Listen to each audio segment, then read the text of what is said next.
Eh kung bigla nagbigay ng biyaya ang Diyos na banal, Diyos na dakila pa ng Diyos sa pamamagitan ng Madam Lydia o sasabihin ng Madam Lydia, o ngayon mamimigay ako ng biyaya, eh wala sila. Wala silang biyaya, walang blessing. Ayun. Kaya iba yung umaatid, yung malapit na yan. O ngayon, sasabihin ni Madam, o lahat ng umattend dito ang magkakaroon ng blessing, biyaya. Lahat ng wala, hindi dumalo, wala. Kahit Wala tayong magagawa. Kasi, siyempre, kung sino yung mga masisipag, nag-e-effort, sila lang makakatanggap. kasi presyo. Nag-e-effort eh. Oo. Eh sila, nag-iintay lang sa bahay nila. Oo. Ala, nanonood ng TV. Oo. Nanonood. Siyempre, meron na. Kain-kain, ganyan. Pakuya-kuyakoy na. O kumukuya-kuya-kuya. Wala silang biyaya. Wala. Ayun po, ha? Pagsayangin, pagsayangin, Iba pagsayangin. yung umaaten sa hindi umaaten. Ang wag sa- nagbigay ng biglaan, ng blessing ang Diyos, Diyos sa banal, Diyos sa dakila, Panginoon Diyos. Meron kayong matatanggap, sila wala. Ayun. Ayan. Yan yung nililinaw natin. Tama po. Ayan. Ayan, ha? Malinaw yan. Kaya, ngayon, ang biyaya naman natin ngayon, Oo. pagkaluto, nakakain na tayo. Ayun. Hallelujah. Bumili pa ng kalamansi. Okay, Sir Joey, okay na yung ating ano. Magsasalita pa si Madam Lydia. Madam Lydia? Ang ating pinapakilala ko ulit. Oo. Ang sole signatory ng Global Man ni Mother Akang, ang sole owner ng Mother Title o CTT-01-4, Madam Lydia S. Jerry. Ayan. Hallelujah. Kailangan magsasalita talaga ang solo signatory, Madam Lydia Esguerra. Magandang umaga po. Pangalawang pag-uusap na po ulit ito. Pangalawang section na po ito. Magandang umaga po ulit sa inyo. Diyos na dakila at Diyos na banal at Panginoong Jesucristo. Masipag po sila magsipalakpak. Para po yung palakpak na yan ay para kay overall chairman. Yung pangalawa naman ay para kanino? Kay Very thank you talaga sa inyong lahat at kayo ay pinarating ng Diyos dito. Tama yung sinasabi ni overall chairman. Malay nyo, hindi nyo alam na mamimigay na pala si Madam. Kahit papaano ay meron. Kung minsan magkaroon ng pagkakataon. Pero ngayon ay wala pa. Pero paalaala ng ating Diyos na dakila yan. Na mas maganda yung dumadalo. Dahil nandiyan ka, yan na pala yung pagkakataon. Na mamimigay na ng pera. Yan yun. So fresh talaga. Ang Diyos ay lubos na hindi nagkukulang sa atin. Kahit anong mangyari, siya ay sapat talaga. At sobra-sobra pa. Darating ang panahon, tayo ay sobra-sobra ang ating pangangailangan. Kaya tayo lubos na magpapasalamat sa Kanya sa lahat ng pagkakataong ay binibigay sa atin. Alin, yung buhay natin na nakakarating tayo dito. Alin, yung tayo hindi pilay. Maganda yun. Alin, yung hindi tayo na-aksidente. Diba? Maganda yun. Kaya, ang sign na tayo ay inaalagaan ng Diyos na banal at Diyos na dakila at Panginoong Jesucristo, kasama na rin ng mga angel niya. Tayong lahat na nagtitiwala sa ating Diyos na dakila at Diyos na banal at Diyos na Panginoong Jesucristo, dahil ngayon ay Friday Bible study natin yan. Minsan tayo ay nagkakaroon ng mga konti-konti lang na problema, hindi namang malaki. Alin, example, Biyernes. Lunes pa lang, ihanda mo na ang iyong pamasahe sa Biyernes. Para hindi ko marinig na wala po akong pamasahe, kaya hindi ako makakarating. Yun yung sekreto na gagawin ng isang membro. Samantalang kung ito ay Biyernes na at saka ka pa maghahanap, siyempre, ang ibig sabihin, hindi mo pinaghandaan ang iyong pagpunta sa Diyos na dakila, Diyos na banal, at Diyos na Panginoong Jesucristo. Iyon yung sikreto ng paraang na para ikay makarating kung ang tao na ating membro sa kasalukuyan ay eksakto lang ang kanyang pera at ikinabubuhay sa araw-araw, minsan, bibili lang ng bigas, e di magtabi ka na ng 10 piso. Kung 100 ang iyong pamasahe, siguro namang aabutin yan ng pamasahe na papunta rito at pabalik. Ganun tayo. Kasi tayo may mga paraan. Para-paraan lang yan. Parang ganito lang yan. Kayo ay narito ngayon. Para-paraan lang para tayo makakain. Yun. Ganyan yan. Para-paraan lang ang lahat ng bagay. Pero ang naggagawa niyan ay ang Diyos na dakila, Diyos na banal at Panginoong Jesucristo. Walang gumagawa na devil sa atin. Wala. Naniniwala ako talaga lahat ng mga narito ay mga tapat sa Diyos. Ayun. Amen. Hallelujah. Dapat sa lahat ng ating pinag-usapan, magmula nung tayo magsimula na magkakilala, ay itinanim niya sa inyong isipan ang ating Diyos na dakila at Diyos na banal at Diyos na Panginoong Jesucristo. Ito ang mag-aahon sa atin sa kahirapan. Tayo ay nakikita niya na nagtsatsaga tayo. Araw-gabi tayo nananalangin sa Kanya. Na lahat ng iyan ay ipagkakalog. Pwede na, Ayan, nagsenyas na sila na kung kakain na daw tayo, pwede na. Okay.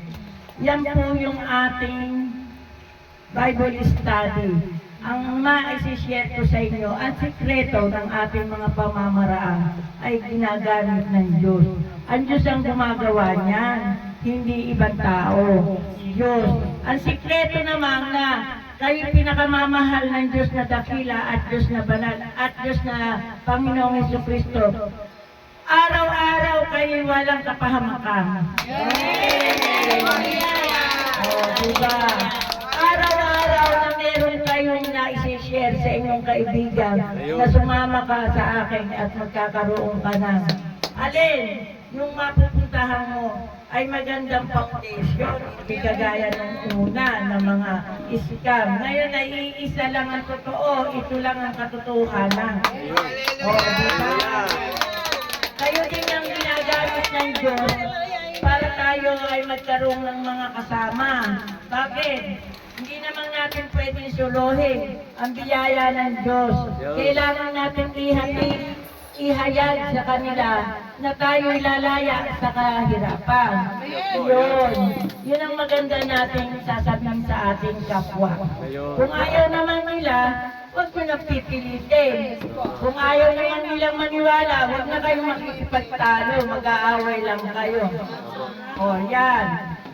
Kaya itong ating ginagawa na ito ay para din sa ating pamilya, para din sa lahat ng mga maaakay ng ating mga kaibigan. At tulad ng ating kaibigan, naakay mo ang isang kaibigan, at tawag yan ay nagkaroon ka na ng bahagi sa kaharian ng Diyos. Yun.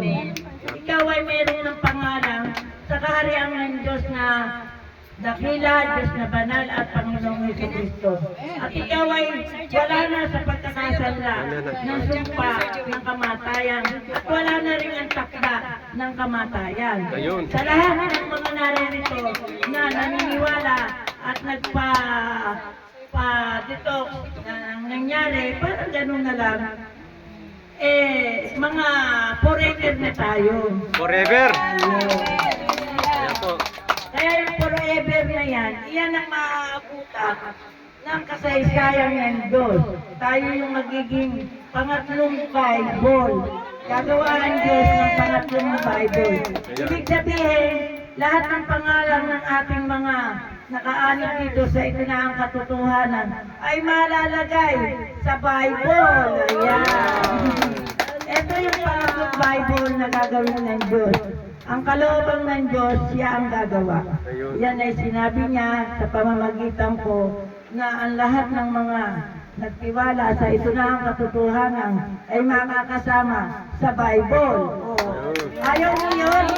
Tayo yung pangatlong Bible na forever na mabubuhay, walang hanggan. Yan ang sinasabi sa Bible na meron tayong dadatnang na mga buhay, meron din silang dadatnang na mga patay.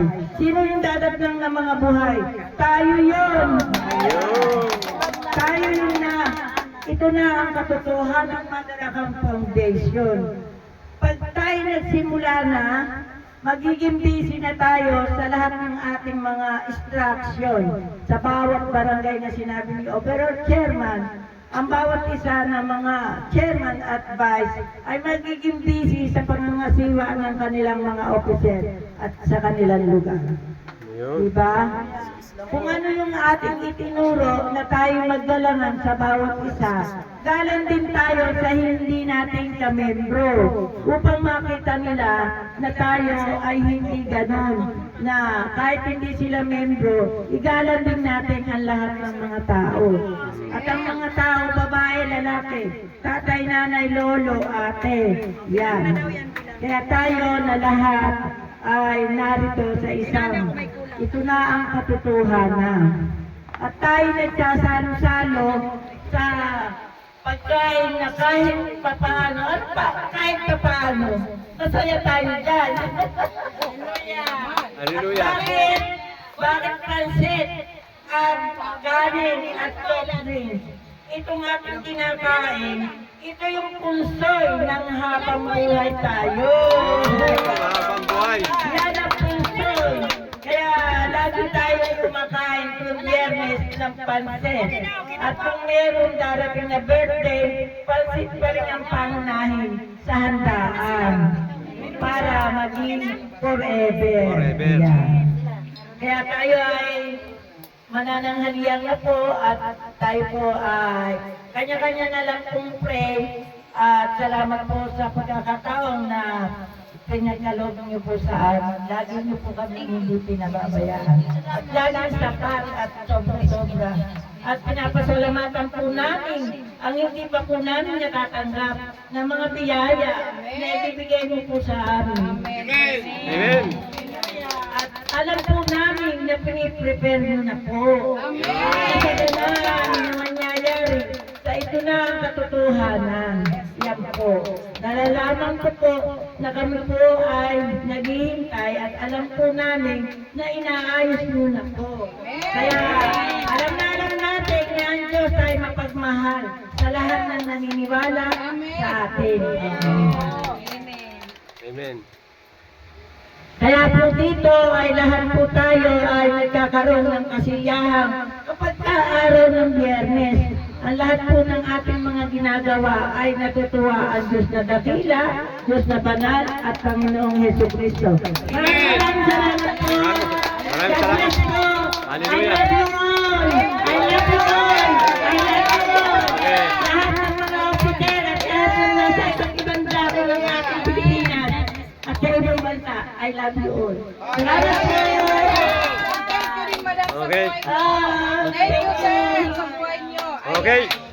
Maraming salamat po. Oh, maraming salamat po. Luzon, Visayas, Mindanao at sa labas ng Pilipinas. Ako po si Joey Oriendo ng CNN Headline News Radio Program. God bless! God Mabuhay ang Pilipinas! Hallelujah! Hallelujah! Okay, amen. Okay.